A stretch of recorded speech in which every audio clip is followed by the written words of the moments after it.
Hello, everyone. Thanks for joining us today. I'm Christine Salas, the HTPA Community Director, and I want to welcome you all to the HTPA Healer Development Series to deepen your healing touch practice. Today's topic is on self-care, and we have an amazing panel today of practitioners and instructors to share their knowledge, skills, and expertise with you on using healing touch for self-care. A few things I want to mention. We are recording this event, so I ask all the listeners to please mute yourselves so we can hear the wonderful things our panelists are going to be sharing. The recording will be available on the HTPA member portal, and it'll also be sent out in an email to everyone that registered. We will save questions to the end, and I'll ask you when we get to that part of the agenda that you put your questions in the chat box, and we will try to get to as many questions as possible. And now I'd like to introduce our lovely panelists. So we have Penny Burdick, following a 34-year career as holistic family physician. In 2011, Penny retired to pursue her goal of becoming a healing touch certified practitioner and feels that she has found her true calling. She has taught level 1 self-care and introductory healing touch classes in both Washington State and Nepal. Penny maintains a small private healing touch practice and serves as a healing touch provider to clients and their families through the local volunteer hospice. She also does distance group mentoring for healing touch practitioner apprentices and leads a monthly Zoom call for interactive presentations by practitioners of various modalities for both local energy healers and distant healing touch colleagues. So welcome, Penny. Nice to have you here. Thank you. We also have Anne Cathcart.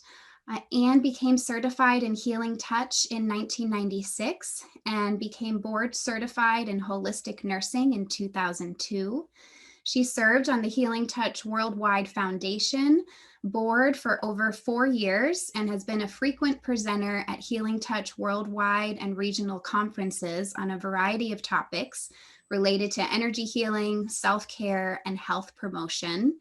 She is a master healer and instructor of Spring Forest Qigong levels 1, 2, and 3, and received her diploma in pastoral care in 2000, and soon after became licensed to counsel those in need of spiritual care and atonement. She is also a graduate of Dr. Linda Bark's Wisdom of the Whole Coaching Academy. Anne's sharing of indigenous shamanic practices and understanding of metaphysics helps people from any religious tradition integrate universal and natural laws and their practical application into everyday life. Since opening her holistic healing practice, Clear Path to Wellness, in 1993, Anne has assisted thousands to find optimal health, balance, joy, and more purpose in their lives. Thank you, Anne, for being here. And then we have Sue Van Hook. She grew up immersed in nature and believes that maintaining a connection to the earth is essential for healing and well-being. She works with clients to identify and release emotional memories at the root of pain, dysfunction, or illness by connecting to life force energy. She is a Healing Touch certified practitioner and holds a Master's of Arts degree in biology. She enjoys sharing her love of plants and animals as teacher, naturalist, and grandmother. Sue incorporates various healing techniques learned through training in craniosacral therapy, the Mott's intuitive energy method, plant essential oils, shamanic journeying, and active dream work. She works with clients in person, long distance, and also outdoors. Thanks for being here, Sue. You're welcome. It's a pleasure. And then we have Corinna Kromer. Corinna Kromer was born and raised in Greece educated in England and the US, and has been living in Colorado for 24 years. She is certified energy medicine professional, health, wellness, and heart math coach, and NLP practitioner. She is also the developer of ETC, Lucid Hypnosis System, a safe way to understand and process life experiences. Through her unique 12 Steps to Freedom program, she helps women step into self-actualization and rediscover health, joy, and vibrancy in life. Corinna also enjoys being engaged with the local veteran community. As a healing touch professional, she has the unique role of providing non-narcotic therapy to veterans and their families, addressing sleep disorders, post-traumatic stress, physical pain, depression, and anxiety. Corinna brings together her life experiences, education, and numerous trainings to promote healing and deeper connection to our world. She is passionate about educating people on self-care and its values, and strives to promote a culture that is focused on wellness and inner joy. Thanks for being here, Corinna. And finally, we have Laurie Ratto. She has her bachelor's in science nursing. She is a healing touch instructor and a certified clinical aromatherapist, and has been an RN for over 40 years. And an integrative medicine practitioner and instructor for over a decade. She incorporates aromatherapy and guided imagery into her sessions. Her passion is twofold: assisting individuals to reduce physical, mental, emotional pain using a toolbox of integrative therapies, and to bring healing touch into all types of healthcare facilities and homes by teaching healthcare professionals, caregivers, and lay people. Thanks for being here, Laurie. So as you all can see, we have a wonderful panel today, lots of experience here, and I'm going to let them each share a little bit more about themselves and what self-care means to them, and also how often, how long do you each practice self-care? How do you know when you're practicing enough self-care? So I'll let you all share a little bit, and I will start with you, Penny. Thank you so much for the lovely intro, Christine. Self-care is really a passion, and it's a big part of why I left Western medical practice to go into healing touch. As a physician, I spent decades urging my patients to take care of themselves, take care of their health, be proactive, and at the same time ignored all my own needs. Back in the dark ages when I went to medical school, that was what we were told to do, that we were always to be placed last. And that way leads to burnout and compassion fatigue. So I got into healing touch, which has the whole opposite viewpoint. After taking healing touch levels 1 and 2, I was really excited to start teaching self-care techniques. Started with a local women's group and then kept doing interactive presentation anywhere in the community that anyone would let me present. And I kept doing that until the COVID restrictions intervened, and hopefully we'll start up again soon now that they're loosening up. And I find that teaching others and doing self-care sessions for my clients encourages me to practice more regular self-care too. I find if I stay grounded and mindful and I keep my energy system as clear as I can, it not only makes me a more effective conduit of energy to my clients, but it helps me to work with love and unconditional love and joy. And that's a great motivator for doing a variety of sorts of self-care. And I don't have a set routine each day, but to me, self-care encompasses a lot more than energy healing techniques. And so I do various things in every day, but a big part of it, I think, is being as much as possible mindful and appreciative and grateful for each day. So I'm delighted to be on the panel to share and to learn about all the rest of you and how you incorporate your self-care into your lives. Great, thank you, Penny. And how about you, Anne? If you could share a little bit about yourself. From the time I was a little girl, I focused on self-improvement. And even my grandmother's took care of themselves. So I really centered my whole life around self-care, personal improvement, doing something every day. So it's an everyday regimen. I don't even like to call it a regimen or a habit. I'm now in my older age looking at it as a ritual, and with a goal to be well, to feel good, and practice to learn, like we learned in Healing Touch, to learn how to fill our bodies with light, with increasing our vibration, and understanding techniques that we can stay healthy, stay grounded, stay present for our clients, and then also understand techniques and different methods to use as homework for a client.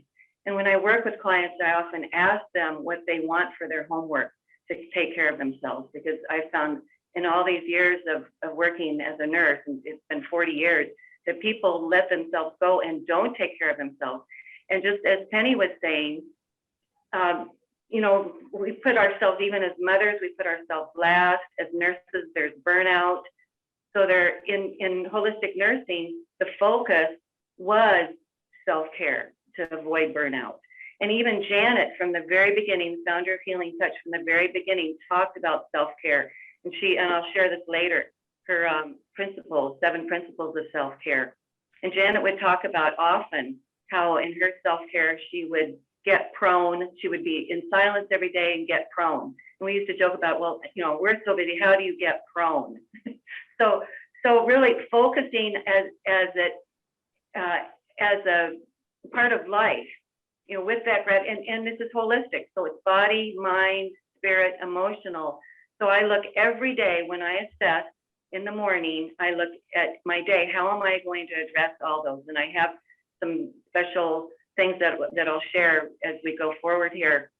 But it's really got to be an all-encompassing focus for better, so we can be vibrant for our patients, so we can share things that work for them, and so we can find out who we are, what works for us, and maybe our patients, we can help our patients see what works for them, where they can focus on their improvement.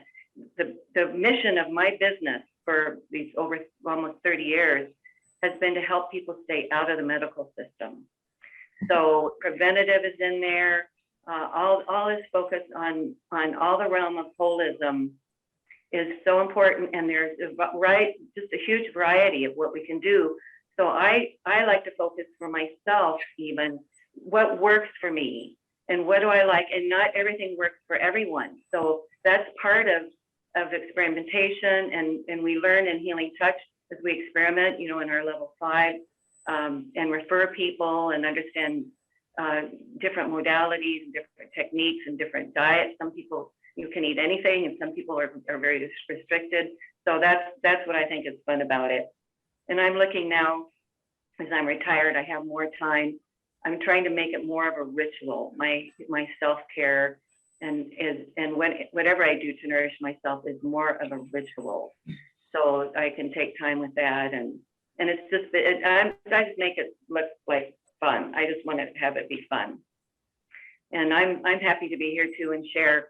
I gave a talk in 2002. I was asked to be a presenter with a group of 3 others, how to manage self-care for the Healing Touch practitioner in business. And I was asked to do that, and I was petrified. So I joined Toastmasters right away for medicinal purposes. I was in Toastmasters for 5 years because I was just petrified to speak in front of a group. So I even look at that as self-care. So how we can stretch ourselves, not get out of stress, into stress or too stressed, and all these things that we can do for self-improvement and love ourselves and take care and be a role model for others. Great. Thank you, Anne. And how about you, Sue? Could you share a little bit? I'm sure most of us are here because we've experienced some sort of wake-up call at some point along the line, whether it's burnout as a physician or a nurse. For me, it was breast cancer 23 years ago that gave me my slap across the head. And I was a busy mother of 3 little children at that time. I was working full time. I was coaching. I was sewing costumes and doing the accounting for the household. And when you face this sentence, it's a full stop. It's like, you could die. It's a full stop. What's going wrong here? So I look at these as gifts, the information coming through as lessons. And so I spent a lot of time with that lesson. And as a biologist, I understood that the conventional treatments were going to take away my cancer cells. But as a biologist, I realized that my immune system was broken and I needed to heal my immune system. So I set about doing that.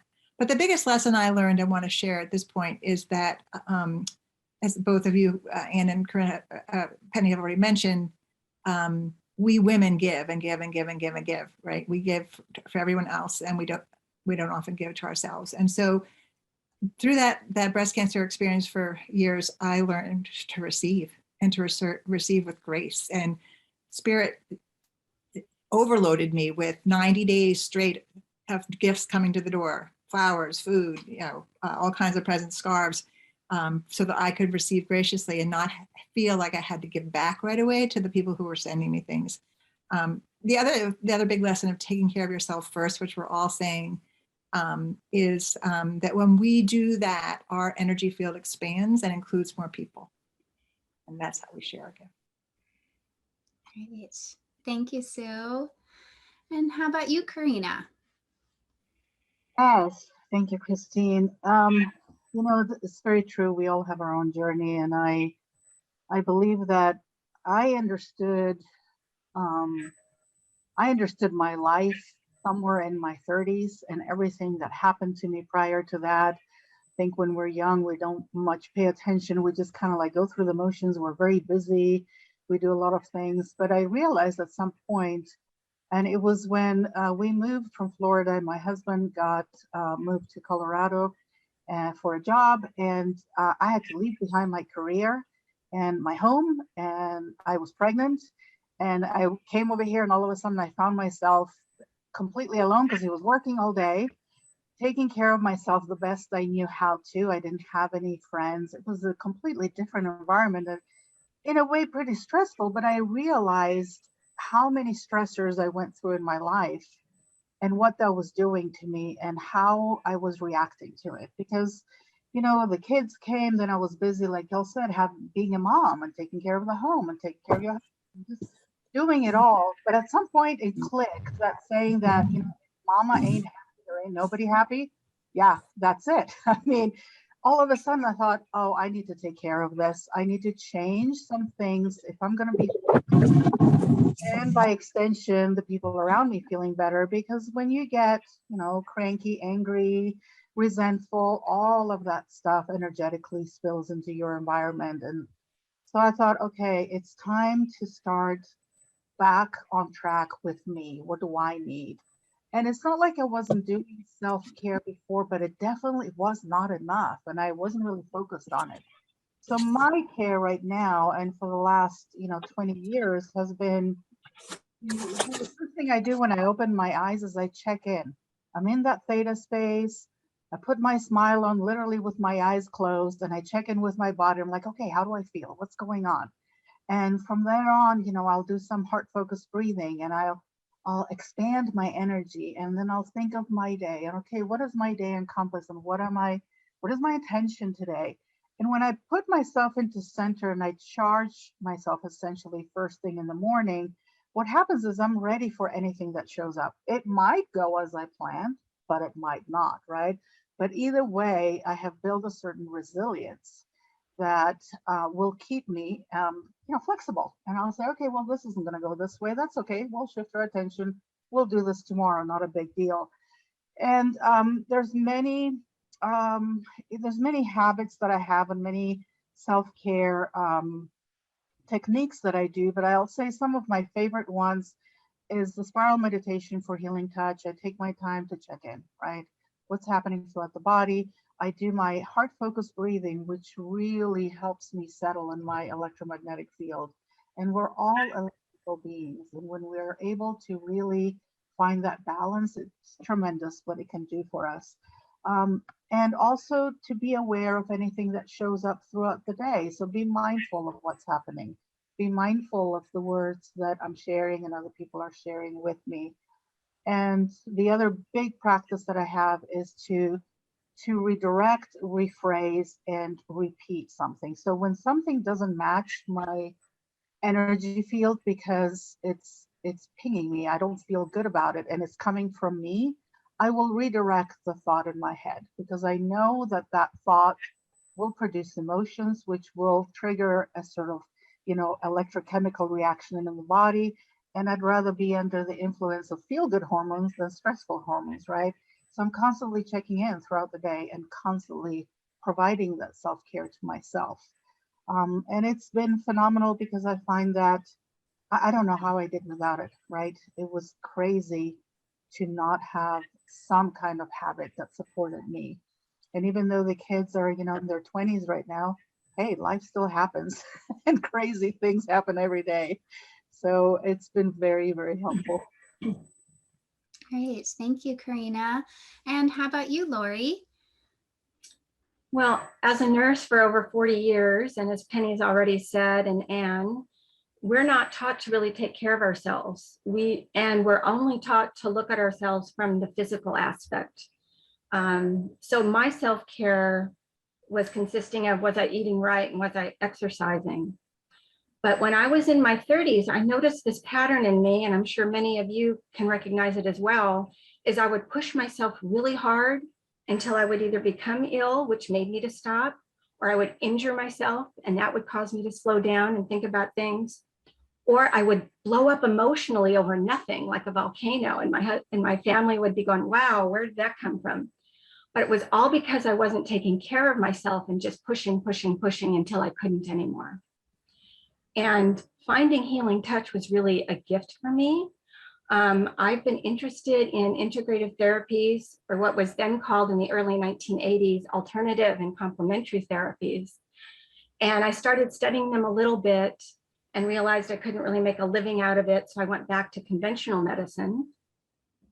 But when I was in my late 40s, I developed chronic pain. And then I started to do a deep dive back into these integrative therapies. And I found healing touch totally by accident. It gave CEUs to nurses. I had no idea what it was.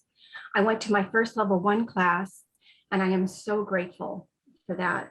Not only did I know that my next path in nursing was going to be healing touch, I knew it was going to solve my chronic pain, which it did when I worked with a practitioner, as well as making me healthy. And it actually gave me permission to take care of myself first, because as a woman, I had never been given that. My mother always put everybody else first, so I had no role model for it. When I went to the doctor with symptoms, they would say, oh, decrease your stress, but they would never say how to decrease your stress. So I really didn't have any tools. So by finding healing touch and learning these tools and allowing myself to put myself first, that just changed my whole life. I mean, on a regular basis during the winter, I would have asthma exacerbations. I would have multiple colds. During the summer, I would injure myself at least once or twice just to make me slow down and take care of myself. Once I started doing these self-care things, I am rarely sick and I'm rarely injured. I do self-care of some sort most days, even if it's only a 5 or 10 minute meditation or a walk in a nearby park. But I also believe that we need to receive from others, especially as practitioners, where we can just fully let go. So I have an exchange with another healing touch practitioner every month. I get a massage every month. I see a functional medicine, chiropractor, sound healing person. So whatever my body needs, she can give me any one of those 3 that particular month. And working with clients and mentors, I'm become a partner with them. My clients, we talk about what brings you joy, what can calm your nervous system, and we find things that they enjoy that they're actually able to do for their own self-care. And as a mentor for Healing Touch apprentices, I find that that's the one thing many of the mentees are missing, is the self-care part, because they're putting all the paperwork first. They're doing all the sessions first, and they're not taking care of themselves. So as a instructor, practitioner, and mentor, I get to pay this forward and teach other people how to help themselves. Because when I'm the best person I'm capable of, I'm also the best mother, wife, practitioner, nurse for everybody else. And that's why I just love this work so much. And I'm honored to be here today. Thank you, Laurie. And I'm going to ask you, Laurie, to share a little bit about if there's any energetic or other kind of assessments that you do to determine, your self-care needs. When I first started, after Healing Touch Level 1, I was actually doing that holistic health questionnaire in the back of the Level 1 book. I would do that quarterly. So I would do the questionnaire and see what areas seemed to need the most work or what resonated with me. And then I would try different things for like 3 months, and then I would reassess.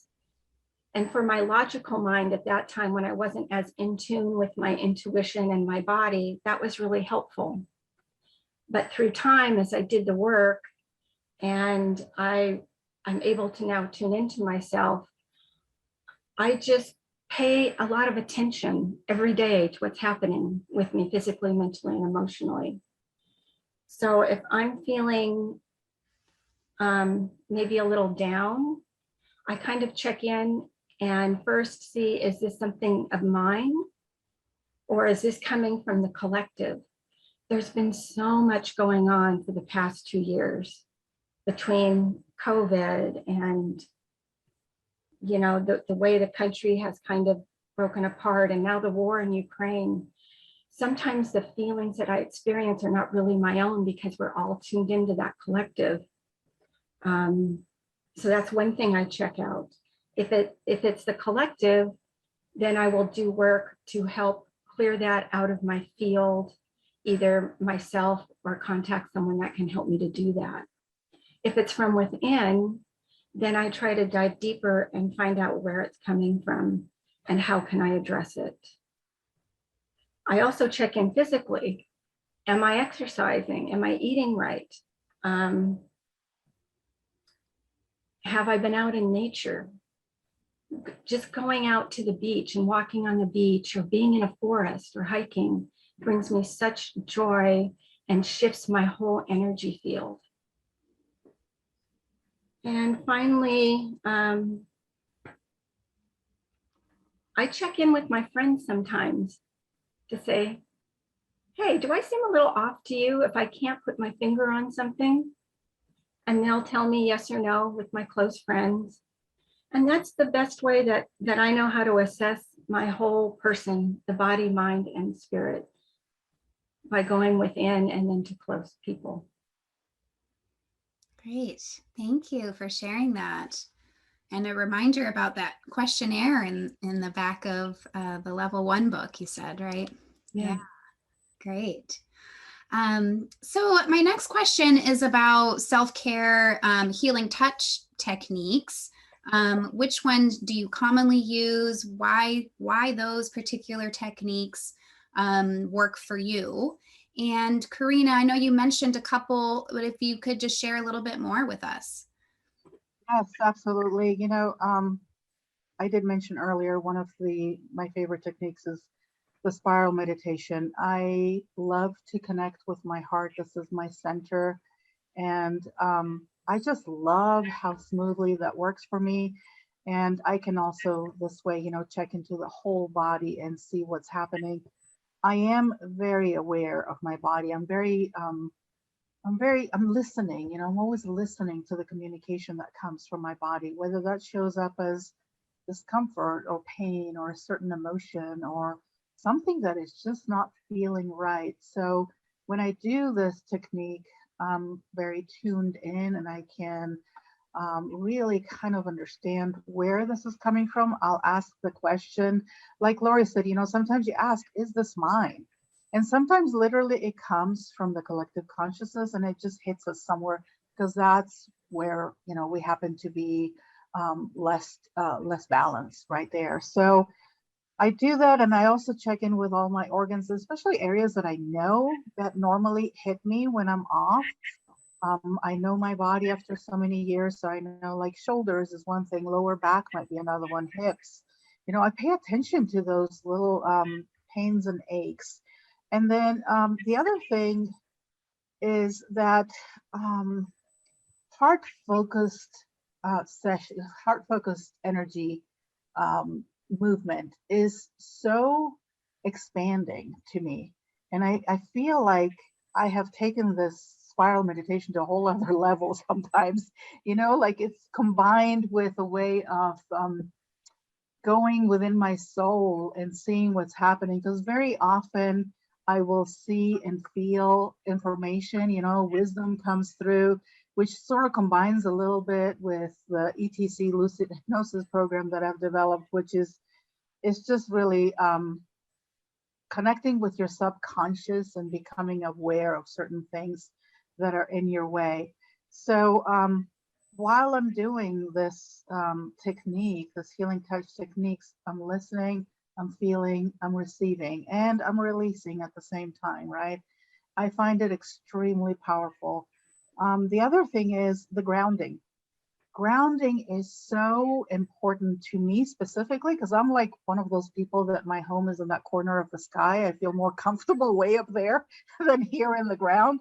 And while I love nature and I love to walk barefoot and sometimes, you know, lay on the ground, sit against the tree, just watch the colors, especially this time now when it's springtime and all of the crocuses are coming up and the daffodils, and that to me is grounding, but also taking the breath and grounding it. And with Healing Touch, we work a lot with grounding as well. And it is so, so important because if I feel myself tense and amped up and I'm holding on to all these things, well, it's really hard to bring that balance in, right? So that grounding not only helps me to release anything that's too much, kind of like an overflowing glass of water, but it also helps me to breathe in energy from the earth. So oftentimes it feels like a lower body connect like we do, mostly with the back techniques. It's literally putting my attention to my feet, breathing through and out. I visualize the earth sort of taking that energy and that breath and filtering it through all her different layers until it gets to the very center. And then that center is the nurturing place for me. It's, you know, I make it like my home where it feels good and it feels resonating again with my heart. And then as I take the breath in, I bring it back up through the feet, and that breath is now charged and full of life force, full of energy, and back up to my heart. So these are my two very favorite ones, but the chakra spread is also one that's really phenomenal, or a little hard to do in yourself. It kind of looks funny when I'm doing it, but at least I know what I'm doing. Great. Thank you. And how about you, Penny? If you could share a little bit about the healing touch techniques you use. Sure. Yeah, I use a variety of them. During the pandemic, I've tried to use the diamond technique each evening to strengthen my immune system and to express gratitude for all the years that it's kept me healthy, especially all the years of being an overworked family physician mom and doing all the work around the house, that I managed almost never to get any infectious diseases. And so I think it's worth thanking the immune system. And for anyone that's not familiar with it, the diamond technique is a technique from Sister Rita Dubray. She's a Healing Touch certified instructor and Catholic nun in Amsterdam, New York. And she published this technique in Energy Magazine in 2011. And I checked the Energy Magazine website, and unfortunately, they only have articles back to 2012. But I have her, a guided video that I made of her technique and a downloadable handout in the self-care technique section of my website, and I'll post that website on the internet. I talked to Sister Rita once, after she and I did a presentation for the old Healing Touch Professional Association chat calls, and asked her permission to do a video and a handout, and she said the angels would love that. But I find this technique to do that I actually give it to each of my new clients, and especially during the pandemic, when a lot of them were really afraid about catching COVID. I think it gave them something proactive they could do for their immune system. And just having something more positive to do would help ease the anxiety. And I think that in itself strengthens their immune system. So that's one of my favorites. And if I'm feeling stressed or overthinking or anxious, or especially at bedtime, I'll do self-mind clearing, sort of my go-to technique. And it's also, I was going to say good for stilling your mind at bedtime, but I found that it really, I don't get headaches, but I have clients that had lots of tension headaches, and usually it will get rid of a tension headache just doing that one technique. And there's also a guided video and handout of that on my website. So,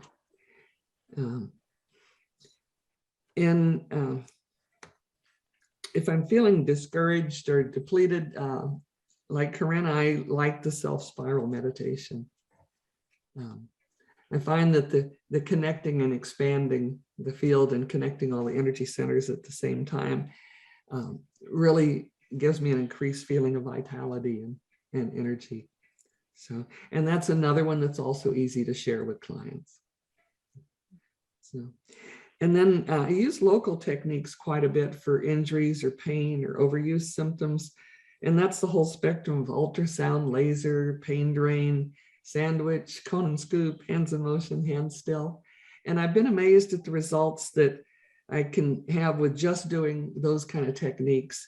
And they actually help me more than medications. And for all the years of being a physician, I'm pretty anti-Western prescription medications. I much prefer trying to take a more holistic approach. So if you're not doing those kind of techniques on yourself on that problem, I would recommend trying them. I have a family history of rheumatoid arthritis, but I'd never had it. And about 12 years ago, I was helping my mom move from a retirement apartment into an assisted living facility, and I overworked and started getting rheumatoid arthritis in one of my knuckles, and it got inflamed and hot. And I came home and I did ultrasound and laser on it and pulled out the congested energy and threw it away and put some arnica on it. And within 24 hours, the swelling and inflammation were gone. So, living testimonial for Healing Touch self-care. And then last thing on this, and I don't know that it's officially a Healing Touch technique, but it's from a Healing Touch notebook, so it counts. Every night when I lie down in bed, I recite a lovely light imagery meditation that was in the level 4 or 5 written notebooks, but I couldn't find it in the new digital notebook. So I think that that's been removed from it.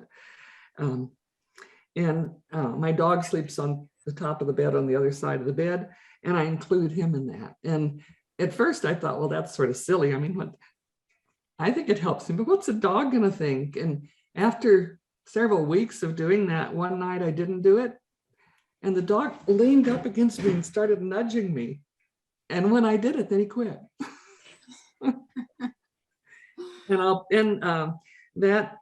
That light imagery meditation was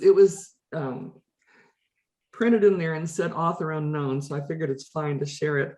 And it's on my website as the most recent blog post, so if people want to see that. I've given it to some clients, and it seems like either they really love it or they think that's the weirdest thing that anybody ever gave them. Great. Thank you, Penny. You're welcome. And how about you, Laurie? You talk to us a little bit about Healing Touch techniques you use. Well, my favorite is also the spiral meditation. So I think that's funny that all three of us really enjoy that technique. For me, it takes me into a deeper state compared to the self chakra connection. And starting at the heart with the intention of receiving and giving that unconditional love just immediately calms me down and helps me to start clearing anything that's no longer serving me. So by doing the spiral and then slowly expanding and connecting, I just feel totally infused and supported and held. And I will use that at night. If I wake up during the night and I can't go back to sleep, I'll use that, and I don't even get all the way through it before I'm asleep again. If I'm feeling anxious, it's very calming and soothing. So that's one of my favorite self-care techniques. Now, if I've been working out, which I've only done periodically, you know, with COVID, I'll start and I'll stop, I'll start and I stop, and I get pretty sore. I love using ultrasound followed by magnetic passes, hands in motion. That really seems to work well to break up any congested energy, especially like in my hips. And you can do it on your back, but you can do it in the front with the intention of it being on your back, since you can't reach it. Or I'm at the point now where I can just close my eyes and kind of visualize myself doing it on my back. And it's very effective.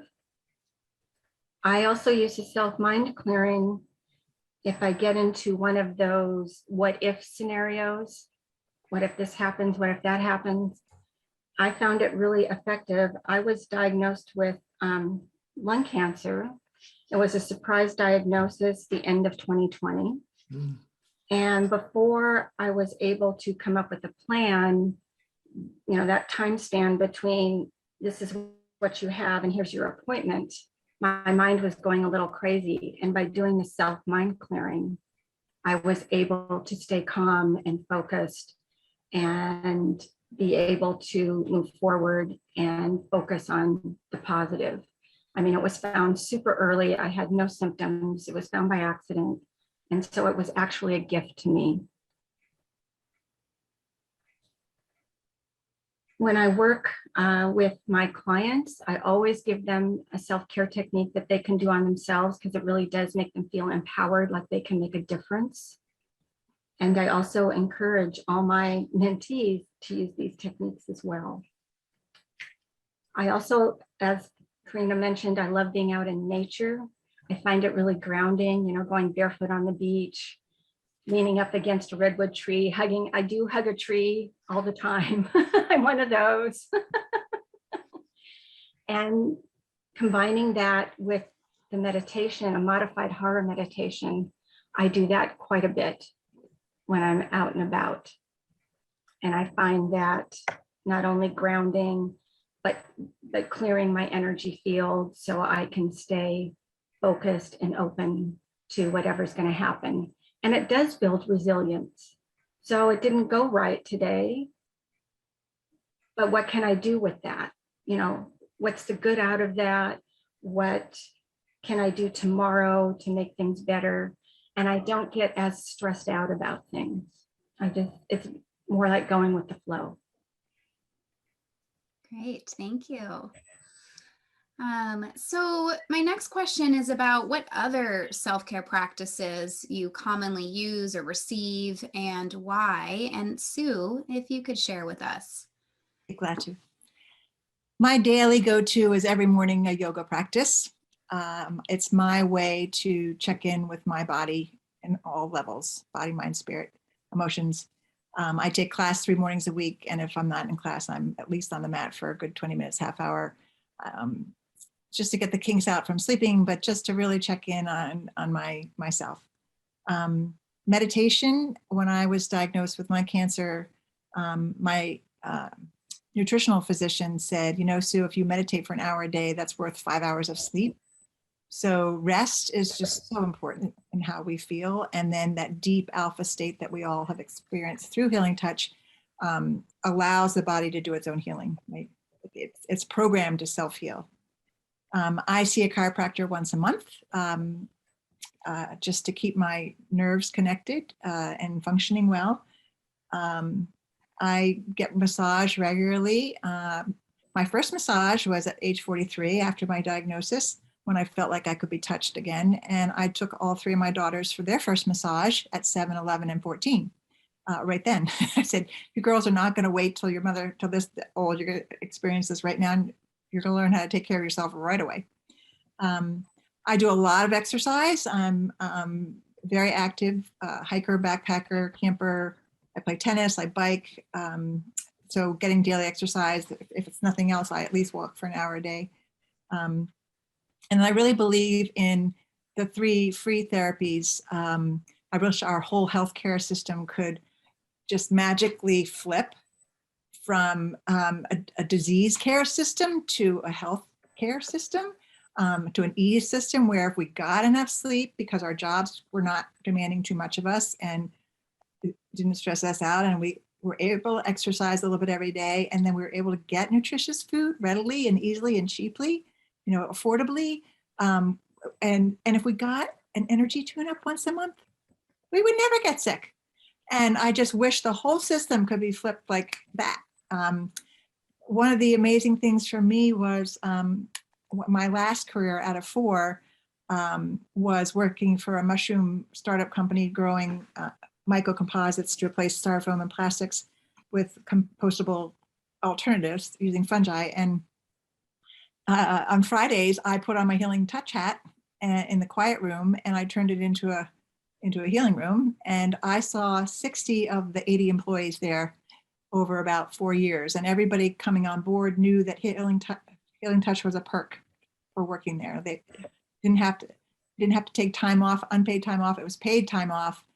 I reached out to Corinna in the chat because I saw the veterans that I saw were mostly the people working production at work, and every single one said, please don't take your hands off me. So I think that the other therapies that I've done and other ways of getting information and taking care of myself have been 2 levels of training with Sandra Ingerman for shamanic healing and shamanic journeying. I studied for 5 years with Robert Moss, an international dream teacher, and I'm a lucid dreamer. I get tons of information every night and I act upon it. Yeah, and so those are the ways that I, Healing Touch teaches us those 10 modalities outside of Healing Touch that we have to experience and write up and report on so that we're familiar with the different therapies available, because not everything works well for everybody. But I use the whole suite of them, often alternating each month which one I'm going to go for, but they're all there. Great. Thank you, Sue. And Anne, could you share a little bit about other self-care practices you use? I have an active yoga practice too. And but first I'll start when I was in nursing school, my medical surge rotation, my back went out when I was vacuuming. Treatment at that time was 2 weeks in the hospital in traction and cortisone shots, but I couldn't take those 2 weeks off. So I went to my first chiropractic appointment. And so this is over 40 years ago. I've seen a chiropractor at least once a month, maybe twice a month ever since. And so that kept me straight. And then when I was working in Healing Touch with chelation, I noticed that there was an energy block in my upper back between T4 and 8 that just burned. I couldn't even finish a treatment. So I knew there was something going on there. So I had x-rays done again, and the chiropractors found I just formed a scoliosis. So it just a mild scoliosis between T4 and 8. So that's when I got immediately into yoga. The only thing that would work to clear that was yoga practice. So I do the open heart on a bolster to start. I did the 200 yoga teacher training program to kind of perfect my poses. If I don't do yoga, I don't do it every day because I also mix it up with Qigong, the 5-element Qigong that I teach, which is like a Tai Chi. So that's an energetic Qigong movement, but really clearing the energy field. So I have not like a mixed martial arts, we call it's a mixed energy art. So because that's my nature, to really like to change it up. But every single week, I will do something physical like a foot reflexology or a massage, or I go to my acupuncturist or the chiropractor. I'll include the chiropractor in that because I see him maybe once a month. So I get something in every week. Every day I go into silence, and I do exercise every single day. If not, I feel stiff. So my yoga could be part of that, or I live on a nature preserve. So I walk either 2 miles, 3.5 miles through an oak savanna, and carry my binoculars now because I'm a birder. So I have to mix it up. I'm one of these types that just need a variety. So and on windy, cold days, I'll go to the gym. And I'll have to tell you guys, I'm on Medicare now for the last 3 years. And my supplemental Medicare is now paying for lifetime fitness membership, which is $180 a month. So I can't figure out how in Minnesota they can do this for every membership, but they're giving that to us through a one pass. So I swim. I depending on the day, whether I need to wash my hair, whether I need a spa day and a sauna. So every day depends on the weather in Minnesota. It depends on how I feel. I assess it in the morning when I go into silence, and just ask myself, ask my body, ask my guide, what do I need today to nourish my holistic self, my body, mind, spirit, and my emotions? Because the world is stressful. It's getting me down. I don't like the political aspects. I don't like the war.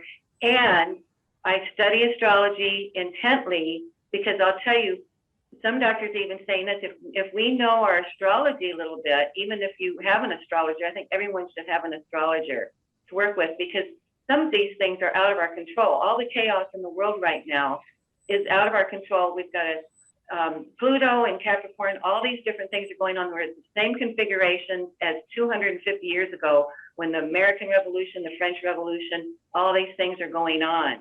So I like the tool of knowing that we have fate and fortune, but the celestial cosmos, I call it cosmic feng shui, really can make a difference in our life. That's energy, and we're affected by energy, some of us more than others. I know for a fact that even since I was a little girl, I cannot sleep 2 days before and after a full moon.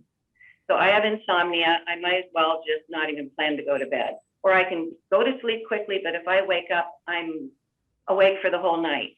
So I'm in book clubs now so I can nourish my mental, and so I listen to books, or I'll maybe write. I'm not much of a writer, so I know that about myself, but I like to listen. But I'll read my devotionals, a daily word or something like that to really kind of spark and quicken my spiritual attunement.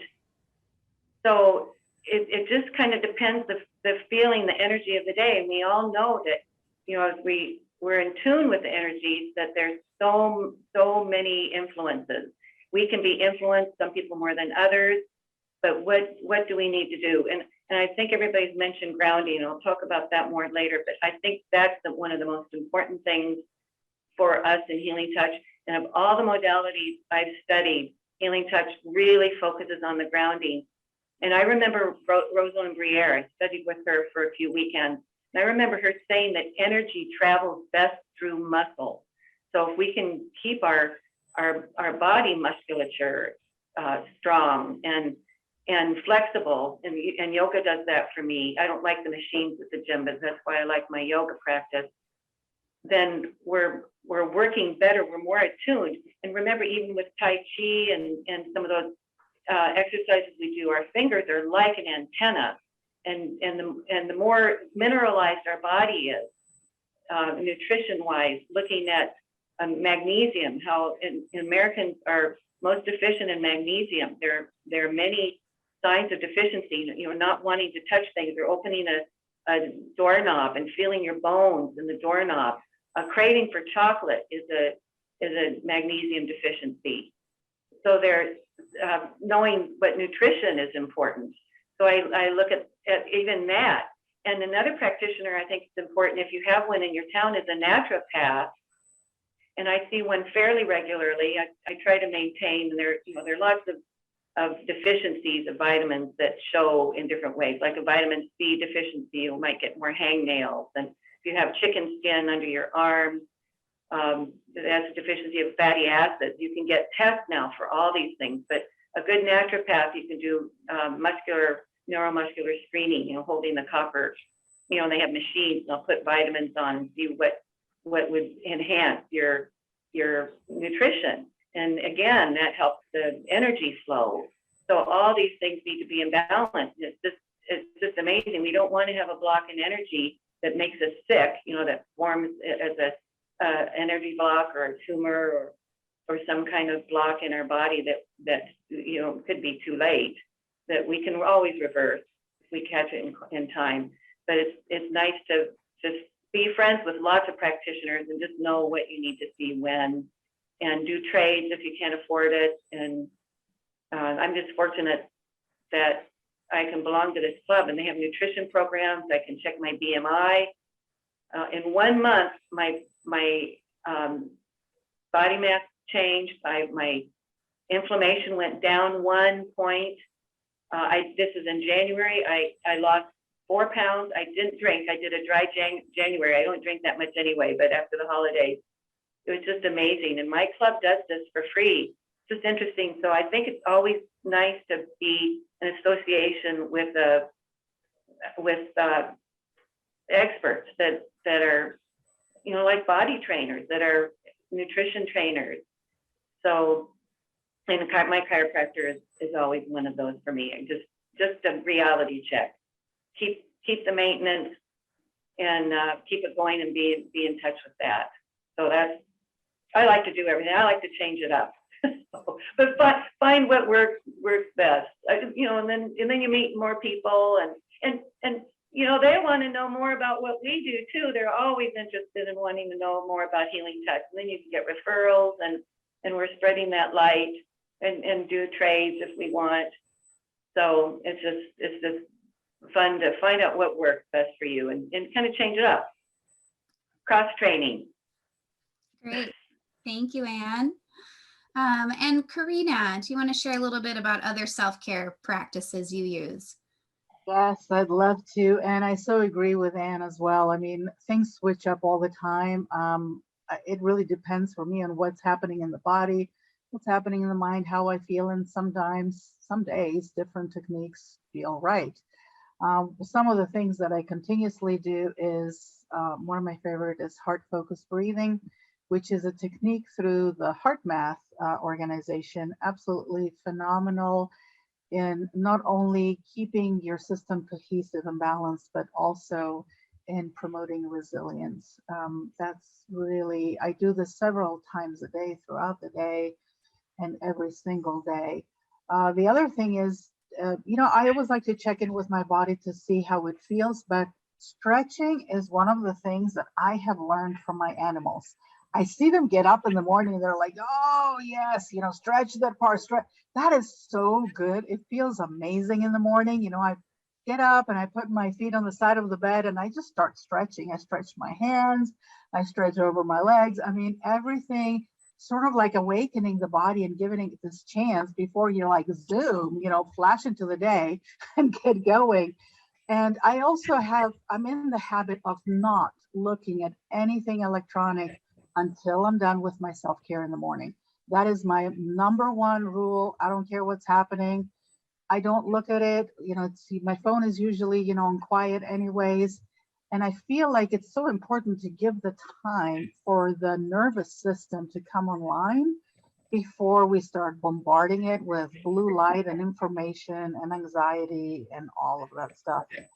At least for me, it works wonders. Yoga practice is a daily for me too. And now that spring is here, I love to either, you know, pull back my curtains and have nature right there while I'm doing my yoga, or go outside and do it when it's nice and warm. That connection is phenomenal to me. It feels so good. It charges me up, rejuvenates me, but also it kind of, it helps me restore my flow, right? And we don't want anything that is too dense and stale. Staleness is not good for life force. Nutrition, hydration gardening, I born and raised in Greece. Food is so important to me. We always cook from scratch. We grew our own vegetables. We ate with the seasons. Part of it is because Greece was not an open market. So you know what you had at that season, and that was that. There was no, getting strawberries from Mexico or some fancy other fruit from another country. So we really learned how to eat the foods that were supported by nature at that time. What grew was really what was needed from our body. And we had that cycle, and that cycle follows me to today. And when I actually did my cooking book, that was something that I added into it, because I feel like if we manage to go back to that cycle, we will be so much more supported. There's so much food that is grown in greenhouses and not as full of good, vibrant energy that it could be. So I find that very, very important, not only in my everyday life, but in everything I teach as far as cooking classes and energy medicine classes. Mindfulness, like I mentioned before, throughout the day is important for me to keep in check, notice how the body's feeling, what's happening. And also the other thing that I wanted to bring up that I kind of know what's mine and what's not mine is because I check in the morning. And I know how the body feels in the morning. And okay, this is mine. I have a little bit of a backache, definitely mine. Then when I start working with clients and something pops up, I immediately know, it's like, oh, that's not mine. That must be theirs, right? So it helps me to kind of get an idea of what's happening in my outside world. And when I do that, I have this, I say, return to sender. If I get this splitting headache all of a sudden and it hits me and it's not mine, I'll literally say return and send that energy away, block it, not allow it to get into my system. I do have monthly healing touch exchange with somebody here local, which I absolutely love. I don't know how anybody can get through their day and month without healing touch exchanges. That is one of my absolute favorite. And I do see a chiropractor twice a month. I do a massage twice a month. Forest bathing is one of my favorites, getting out in nature and just breathing and just being, not having to think about anything, just relaxing and letting go. Journaling also helps me. I love journaling because not only do I get to write things down and externalize the energy, but I get to go back sometimes and remember, okay, how did I get through this last time? Okay, this is what I did. And that, that helps me move through things.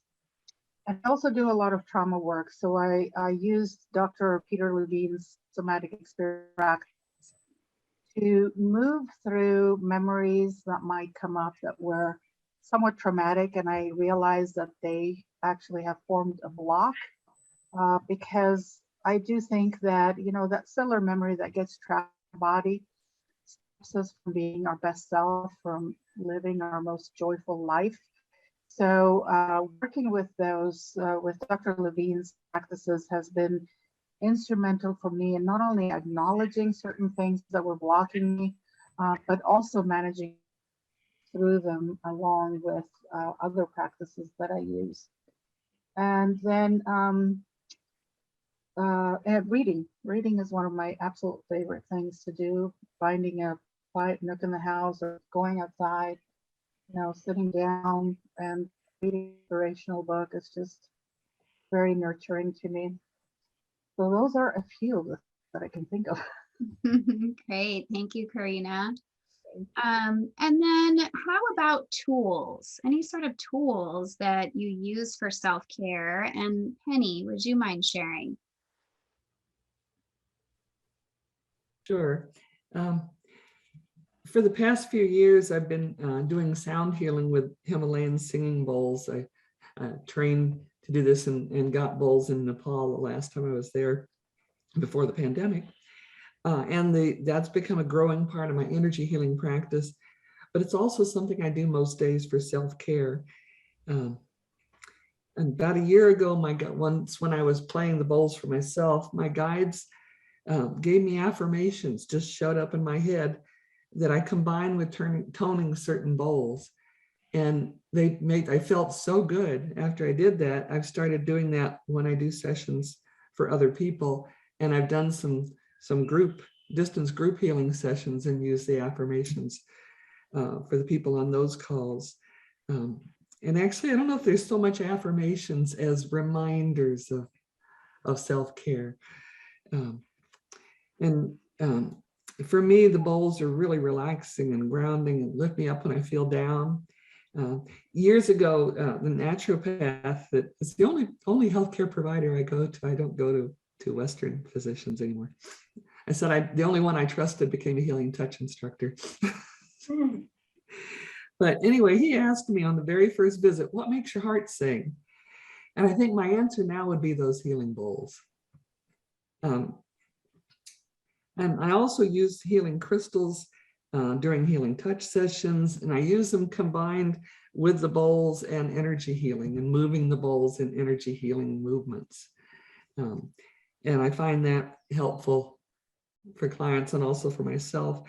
And I wear healing crystals during the healing sessions. And sometimes for certain issues, I'll use a healing crystal under the pillow, like at nighttime. There was a time earlier in the pandemic when I was feeling pretty down about the isolation from everybody else. And I have a crystal called lilac lepidolite, and it's a natural lithium containing crystal. And I found that putting that under my pillow at bedtime seemed like it helped to give me more positivity by morning. Sometimes pretty much every night, I apply an essential oil, Tranquil, it's from Young Living, to my temples and just below my nose at bedtime. And the smell really is soothing. So that said, I never have trouble sleeping anyway. And some of the other tools is I do chant Buddhist mantras, and sometimes with a mala, prayer, 108 prayer beads. And I've done several Buddhist retreats in Nepal, and I just find that really helps to take me more inward. And then another thing is, and I decided are they a tool or not, but I think they are. Alongside my driveway, there's a triad of large Western red cedar trees, and they form a sacred grove. And the first time my daughter, who trained as a holistic energy healer, first time she came to visit, she said, "Do you realize what a power spot that triad of trees is?" And that was the first time I'd gone and sat in there. But I find that if I sit leaning against one tree and touch my feet against the other two, and they're spaced just the right distance apart to do that, they really ground me deeply. But the other thing is, if I'm having particular issues that I'm dealing with currently, they really give me a lot longer term perspective on how transient those issues really are in the bigger scheme of things. And I end up thinking, oh, they're right. In the grand scheme of things, what somebody just said yesterday doesn't really matter at all. After I've done this sitting with them, then I hear the bird songs and all the other sounds of nature a lot more. And I say that because I live in a clearing in the woods in a stunningly beautiful part of the US. So it's easy to enjoy there's always bird song and sounds of nature. And then the other thing I do at bedtime, just for the past probably 8 or 9 months, I had a friend that was in a walking meditation group with us, and we would do a reading of something spiritual each time. And she introduced me to this book called The Book of Awakening by Mark Nepo, and I can put it in the chat. And I keep it at my bedside, and it has short daily readings, just a page or page and a half, and it's associated meditation suggestions to go with them. And I find that some days I open it to one from that day, and it's like, now how does he know that that's exactly what I needed to read today and to meditate on? And it's written, I mean, it's spiritual, but not any particular religion. And I really appreciate that. So I read from it and reflect on it each evening, and it really helps me focus more inward and reach some deeper levels of self-understanding, and to help recognize the things that I'm maybe holding inside and not dealing with as well, so that I can bring them to the surface and deal with them better. So like I say, I will put that in the chat. Great. Thank you, Penny. You're welcome. And Laurie, if you could share with us some tools you use for self-care. Well, as a certified clinical aromatherapist, I use a lot of essential oils. The reason I like essential oils is because they address our whole person, body, mind, and spirit, because every oil has so many different components in it. At night, if I want to feel calm and relaxed, I love ylang ylang. That's one of my favorites. But not only is it calming to your nervous system, but it balances the male and female energies. It also helps you to combat anger. And sorry about that. And it also enhances your spiritual attunement. And from a physical standpoint, it's anti-spasmodic, anti-inflammatory. So if you're having muscles, aches and pains, you're not only addressing the physical cause, but if there's an emotional component to it as well. Another oil that I use a lot is lemon, especially during COVID, because it was very uplifting. And it also boosts your immune system because it has limonene in it. And it has antiviral, antibacterial properties. And it can assist with clarity of thought. So instead of getting into all that rigmarole that was going on, it helped me to clear the cobwebs out and focus on what was important. Staying grounded is also really important. We've all talked about that today for self-care, and any of the wood oils are very grounding. And I use a variety, just depending upon how I'm feeling and what's going on. I make my own blends for specific problems, and when I work with clients, I make blends specifically to them. And that way they're getting what their mind, body, and spirit needs. The other things I use also are crystals. I'm no expert in this. I have not had any formal training, but I've read several books and I just love the crystals. They also increase your vibration. They can clear the energy in your space. And I have them out throughout my bedroom. I have several different crystals that I sleep with every night to help do that, so that the next day I'm the best I can be. I also use them in my healings. I might put, if somebody's heart chakra is compromised, I might put the rose quartz crystal under the table or put it in their hand if they'd like it. When I'm teaching people self-care, many people are drawn to particular crystals. And that's what I tell people. If you want to know what crystal you need, just go to a shop and see what you're drawn to, because your body, your energetic body knows what you need, and you will pick the stone that you need. And the other thing that I do is I use angel cards, especially if I can't decide on a direction to go, or if I'm unsure of what's happening. I'll pull out one of my angel card decks and ask the angels for guidance.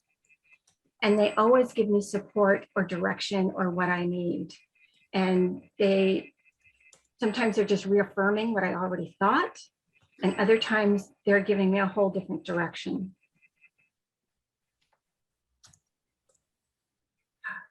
So those are the three basic things that I need. But I did want to say to Penny, I've been on a couple of her group singing bowl healings, and they're marvelous. I don't have any of my own bowls. Would love to get some now after, after listening to hers. But I have done sound healings in the past with other people, and that's another wonderful tool. That might be my next thing, because I'm a forever learner and I'll never stop adding to my tools. So Penny, if you ever go back to Nepal, I may ask you to bring me back some bowls. I may end up having to take people on a bold tour, as many people as are asking. But first, we have to be allowed back in their country, which is not happening yet. Mm-hmm. Great. Thank you, Laurie. And there's a few questions in the chat, Laurie, if you wouldn't mind taking a look at those regarding essential oils, how you use them, what decks you use as far as the angel cards. So if you could look at that. And Anne, if you could share a little bit more about tools that you use for self-care. Well, I'm with Penny and Laurie in the crystals. So that's probably my big thing. I love geology. So when I go into my silence and do my meditation, I have a cloth woven basket on my bed all the time, full of my rocks and stones. So I'll put them up according to the colors, you know, a black onyx or a rhyolite, you know, black or red stone for my root, and up the chakras, pink quartz or a labradorite for the high heart, or, you know, just different stones for all the colors. A moldavite, I used it for years. I've used moldavite in healing for my clients, but I have a little one that I got in Czechoslovakia. I just put in my hair, but I'll line them up and I'll hold a quartz, a rose quartz heart in each hand and put them over my ovaries and go into silence and not move for, sometimes I fall asleep, but at least 20 minutes. And then the other stone, you guys can look this up. It's called a northosite. It's found in the road ditches in parts of northern Minnesota. It's a pleasure glass from deep inside the Earth's crust, about 30 miles deep. It's what the moon is made of. It's called a northosite, and it really diffuses all negativity out of the aura. And so I have that all around my house. It's kind of a crystal, has olivine in it, and it's very crystalline. You can't tumble it because it'll fall apart. Although we've tried, I have some little bits of it, but it's very abundant in the earth crust. So it's just so grounding, so deepening. So I do that every day, and then I put my whole basket out during the full moon. So that's how I cleanse those crystals. So that's my ritual for grounding, because I need a lot of grounding, and it's important for me. I've experienced in healing touch times when I haven't been grounded, and it's been disastrous. Because in the early days, you know, you kind of forget. So I have some interesting stories about how I wasn't grounded, and it was not good. So I really focused on that. The other tool that I love is smudging. So I have red cedar, dried red cedar in my house, tobacco, sage, Palo Santo in shells. So every time I need, if I'm stressed, I say, I need to go out right now. And I'll walk my woods or walk the bog, but I'll sage myself and then ask Mother Nature, may I have permission to come into your energy field? This is something I learned from Sandra Ingerman. And that gets me set, and I carry my binoculars with me, and I always see some very interesting, it's always a surprise, wildlife, either a new fawn, or we have a resident pileated, we have mink and beaver, just something always surprising. And this is an suburban wood. And so it's just amazing. So every time I do that and make sure I have that ritual and spend time with it, then I'm in a magical space. So that's probably my favorite thing. And I like the cards. You know, every Christmas time, Hay House offers a sale. And this is Louise Hay's publishing house. It's the largest self-care publishing house in the world. They have an office in Sydney and in London. Louise Hay started her publishing company when she was in her 50s, and out of Carlsbad, California. I have a couple dozen of her card decks. So whatever I feel like, there's goddesses, there's angels, there's ascended masters, there's this ton. So, and I also use the runes if I need an oracle. But if I just need an idea or some inspiration or some help or some connection with a guide, I look at one of those, or really an affirmation, I'll look at one of those decks. So I love my little tools. And books, of course, are always fun to have. But Louise Hay's company, Christmas, oftentimes you can get them for $5 a deck.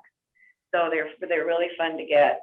But smudging, you know, it's always good to have some red cedar. You can just cut it off and dry it, and then just light that up, and then just aid your body to clear. And the Palo Santo really gets deep into the aura. It will clear out all the negativity. So those are my favorite tools. And then any kind of stone. I'm just a rock hound. So rock plus crystal. So even rock in your area, river rock, all these things. Some just dark basalt, the igneous rock, and maybe mix them up. Get an igneous, a metamorphic, and a sandstone or something like that. It's just fun to have that mix. Again, Earth is holistic. She has her own tools too, so we can work with her stuff, with her tools, and the oils. And Laurie, you were talking about oils. I like to use a ball, oil in a ball, and I'll rub them on certain points and use these oils to work with your acupressure. So if you're stressed, you can do your heart point here with the oil so you don't get friction. And in the middle of your palm is that pericardium point. And just put it in the middle of your palm, and then just rub it. Start with your left first and then your right. So to use the oils, depending if it's night or if you need some vibrancy during the day, and rub them in and use those points, and get a good book on acupressure points. And there are some out there, some good. I could put a couple in the chat too that I have that are really good tools. And clients love stuff like this because it's empowering that they can do something themselves. Great, thank you. And I think our listeners will probably love to have you write the name of that crystal that you mentioned. North side, okay. Yeah, if you could write the Hard to find. I spell. don't know. It's free up in the roadside of the North Shore, so I don't know if you can find it, but it's readily available on the moon. Get some moon rock, and it is available. There are just a few points on Earth that it's been trussed up. So, and I'm going to put some books in the chat too. Wonderful, thank you. And then what about common observations or evaluations that you find in yourself when you have a regular self-care practice? And Sue, if you could share with us. I'd be glad to. I think the primary thing is synchronicities. So I don't believe in coincidences. I believe that everything is synchronous and giving us information. Those times when someone just mentioned in the chat, 1111 is as numerology, a numerological sign that they are experiencing often. I have a friend who has 1111 bent as well. So it was Robert Moss, my dream teacher, who taught me to pay attention to all synchronicities, every single one. And there are some wonderful games you can play with them on the radio, and they've been amazing to me. Like hearing girls just want to have fun 4 times in a row, turning on the radio in a matter of 24 hours was like teaching me, lighten up, so go have fun. That's just, it's affirmation information when you have things line up. And there's also, when you're taking good care of yourself, there's also this ease, this flow, this, help me remember the people who spoke to Abraham Hicks, Esther Hicks, right? And talked about life should feel like you're flowing downstream. And when you feel like you're swimming against the current and going upstream, then something's out of whack. You're off your path, whatever. So the way to evaluate your self-care success is to feel grounded. Everyone's mentioned that. To feel calmer. I'm a better listener when I'm taking care of myself. I've trained myself in judgment of others because I grew up I think a lot of us my age grew up in judging everything, from our school systems to competing and judging constantly to not judging people. And that all emotions are acceptable. All emotions are acceptable. And we know that as healing touch practitioners, and we're working with clients, is like every emotion is an emotion. It just is. And so allow for it. Don't resist it.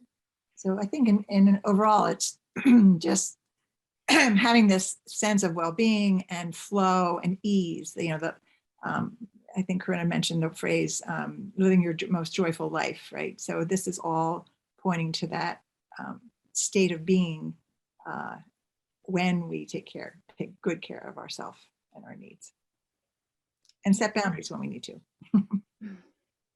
Thank you. And Penny, anything you want to share about observations, evaluations you find in yourself with the regular self-care practice? Sure, and some of it's going to sort of be an echo of Sue, but what I find when I'm good at doing self-care every day, which isn't always the case, but it's getting better with time, I find myself much more present, calmer, more grounded, and also optimistic and overall happier.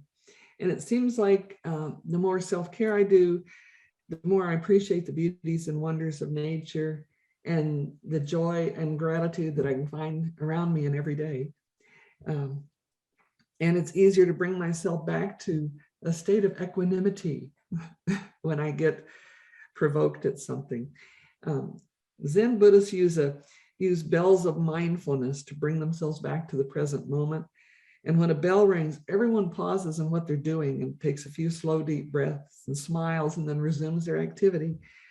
And in Nepal, on one of the trips, I got just a little brass bell that I hang from the rearview mirror in my car as a bell of mindfulness.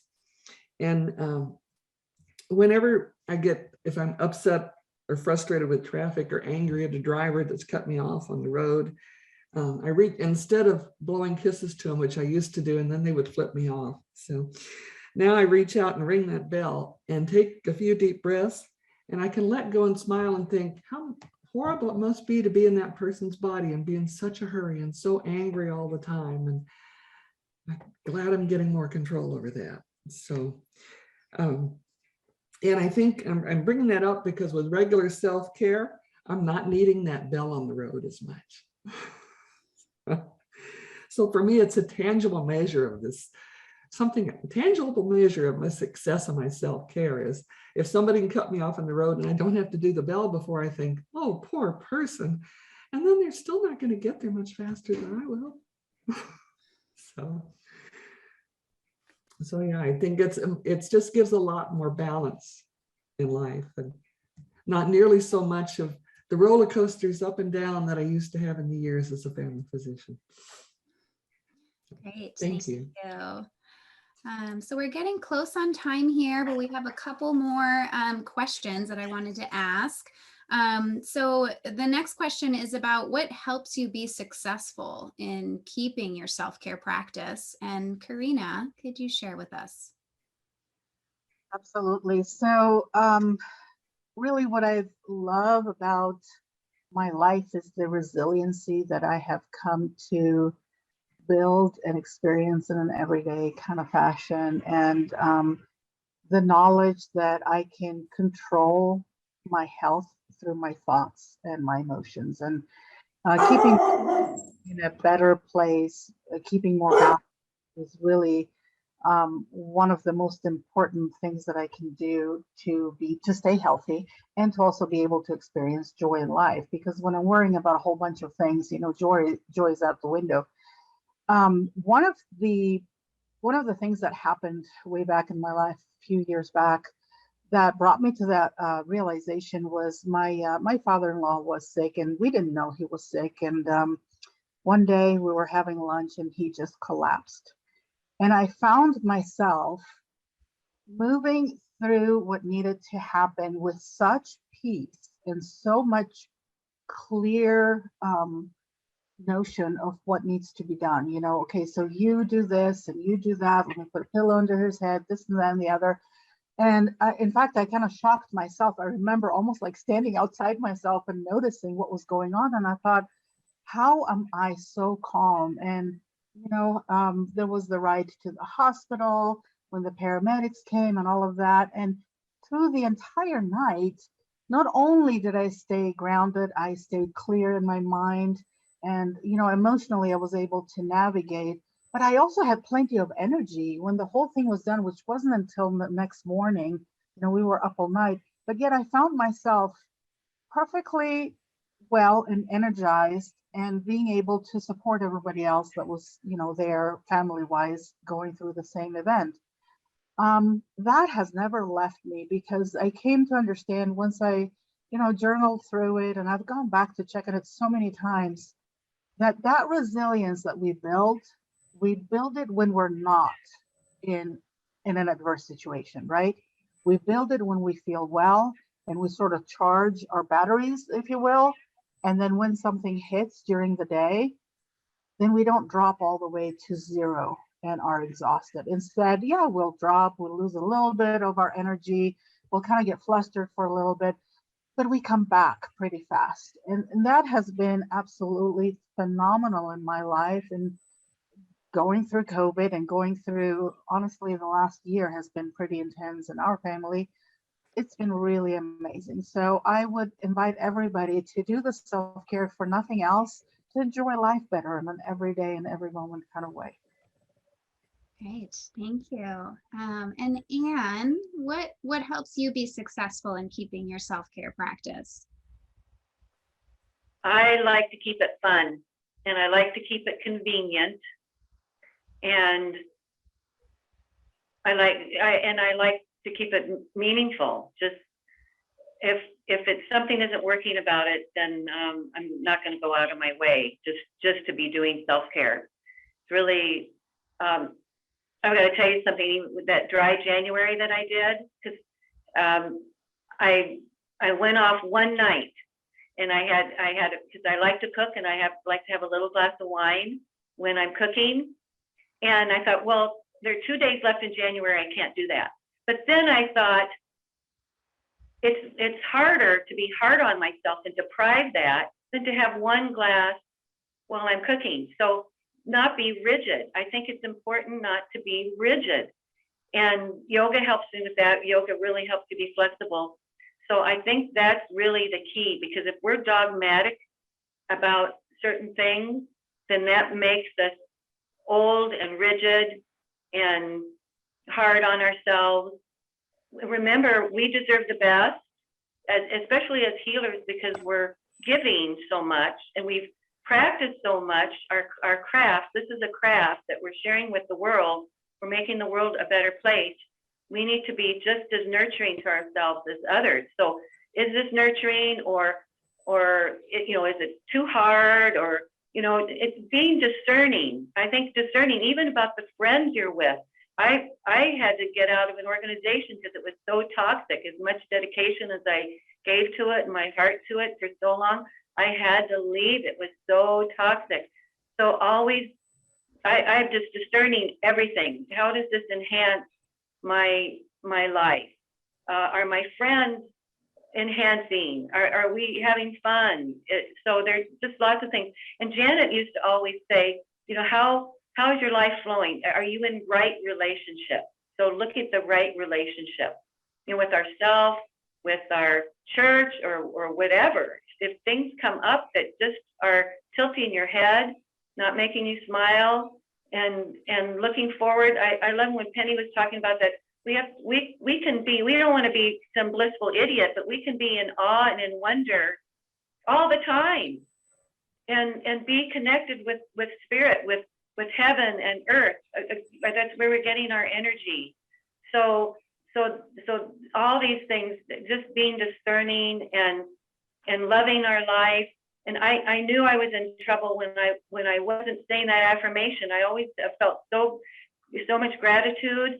Healing Touch has even given me that opening of the heart, and wanting to smile, and knowing that honest, that I'm so thankful that I'm part of this practice, that I grew up in this, and that I can share. And when we lose that, when you're thinking something's off, I love my life, and I love myself for loving my life. So that's important.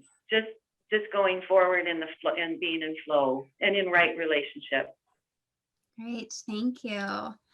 And finally, Sue, I'm wondering if you'll share any challenges that you faced in developing a self-care practice, or anything else that you want to share that you think is important. I think we all get off track. Anne just referred to getting that drink in before the month ended. So when that happens, we get back on track. right? And to me, the easiest way to do that is start with gratitude. So just, I think of 3 things I'm grateful for every morning and every evening. It could be simple, simple things, but just gets me back in that flow. I think the other thing is, if you don't have a good self-care practice going, or not enough of a self-care practice, is to just start. And just like learning how to meditate, it may take you 2 weeks, 3 weeks, 4 weeks, 3 months to learn how to do it, but you start over again. You just keep at it. You don't give up. And starting with gratitude is just the easiest way that I know of and that I advise clients to do. Yeah, I think that's all I want to say. Okay, great. Thank you. So I want to say thank you to some of our listeners. We're helping answer some questions in the chat, and our panelists have kind of answered things along the way. So I think we pretty much covered all of the questions that were there. I will be taking some of those resources that were listed in the chat and putting them with the recording. And so you'll have access to those resources again there. Some great books and all sorts of things were shared. You can find all of our panelists in the Healing Touch Practitioner Directory. So I know some of them put their websites and email addresses, but you can also go to the directory to find them there and contact them through email that way. And thank you so much to everyone that participated. This is such an important topic, and I'm so glad we were able to bring, more information to all of you about self-care. Thank you so much to our panelists, to Sue and Anne and Corinna, Penny and Laurie. I loved everything you all shared today. I certainly learned some new tricks and tips. So I hope our listeners also did as well. And if you enjoyed this event or have suggestions, I love hearing feedback. So please feel free to email me. I'm going to put my email in the chat box here. Our next Healer Development Series topic is going to be grief. And that'll be on May 6th at 12:30 Central. You'll get an email regarding how to register for that. And if you are a certified practitioner or instructor, or even retired, and are interested in being on a panel, please feel free to email me. I'd love to hear from you. And again, thanks again to everyone. And I hope you all have a wonderful rest of your day. And thank you for all the healing you bring to the world. Amen to that. Thank you, Christine.